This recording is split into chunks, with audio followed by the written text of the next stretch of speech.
All right, let's talk about being a contractor in Idaho. You already know you need a license, and that means you need a surety bond. Think of it as a financial promise that you'll play by the rules. But wow, figuring out Idaho's requirements can feel a little tricky. So in this explainer, we're going to break it all down step by step so you know exactly what you need to do. Yeah, if you're feeling like you're lost in a maze trying to figure out which bond you actually need, trust me, you are not the first person to feel that way. The rules can get pretty complex, especially since they change depending on what you do and where in the state you're working. But here's the secret to getting it right. You just have to understand Idaho's two-layer system. Seriously, once you grasp this one core idea, everything else just kind of falls into place. So what on earth is this two-layer system? Well, it's pretty much what it sounds like. You've got two different sets of rules to follow, one that comes from the state and a whole other one that comes from the city you're in. Think of it like this. Layer 1 is all about state-level bonds, and these are for specific trades. We're talking plumbing, electrical, that sort of thing.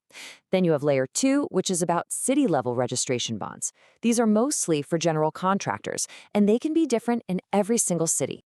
Okay, let's peel back that first layer. This is the statewide requirement. The folks in charge here are Idaho's Division of Occupational and Professional Licenses, or as you'll usually hear it called, DOPL. Now, the amount you'll need for this bond really depends on your trade. So if you're a plumbing or HVAC contractor, you're looking at a $2,000 bond. But for electricians, it starts to climb. It's $4,000 for a master electrician and all the way up to $10,000 for an electrical contractor. So here's the key takeaway for this first layer. If your business is in plumbing, HVAC, or electrical work, getting this state-level DOPL bond, it is absolutely not optional. It is your mandatory first step to being a legally licensed contractor in the state of Idaho. Got it? Good. Now let's move on and stack that second layer on top.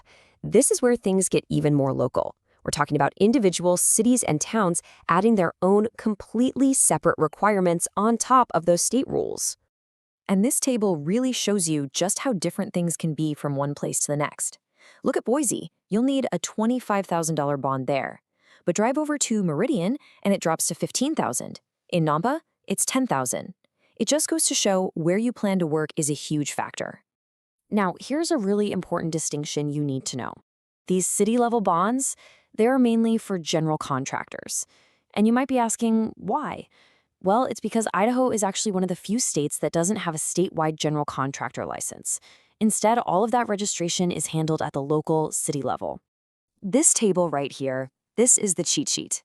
It brings everything we've talked about together. You can see it clear as day. If you're a trade contractor, like a plumber or electrician, you've got double duty. You need both the state and the city bonds. But if you're a general contractor, you can focus just on that city bond. Okay, so that's the system in a nutshell. But let's get super practical. What does all of this actually mean for you and your business when you're trying to get a job done? Here is the bottom line. If you're a plumber, electrician, or HVAC technician, you have to get your state DOPL bond first. That's step one. Then, for every single city you want to work in, you have to get that city's specific registration bond too. Now, if you're a general contractor, you get to skip the state bond, but you still have to get a bond for each and every city you operate in. Now hold on, because there's one more thing we need to talk about. It's a really common point of confusion. You might have heard people talk about public works bonds, and it's so important that you know these are a totally separate thing. You absolutely cannot confuse these two. Public works bonds are specifically for contractors who are working on government projects. They're managed by a completely different board, the Public Works Contractors License Board, and they have their own set of rules and requirements. Okay, to make this all as practical as possible, let's just quickly run through the 4 biggest mistakes we see contractors make. If you can avoid these, you'll be in great shape.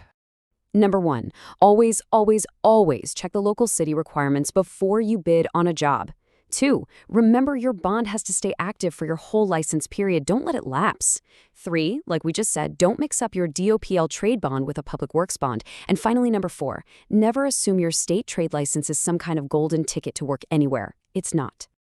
So after navigating all those rules and potential pitfalls, here is the good news. The actual process of getting your bond, it's incredibly fast. Most of the time, approvals happen within just 24 to 48 hours, so it's not going to be the thing that holds up your projects. So if you only take one single thing away from all of this, let it be this right here.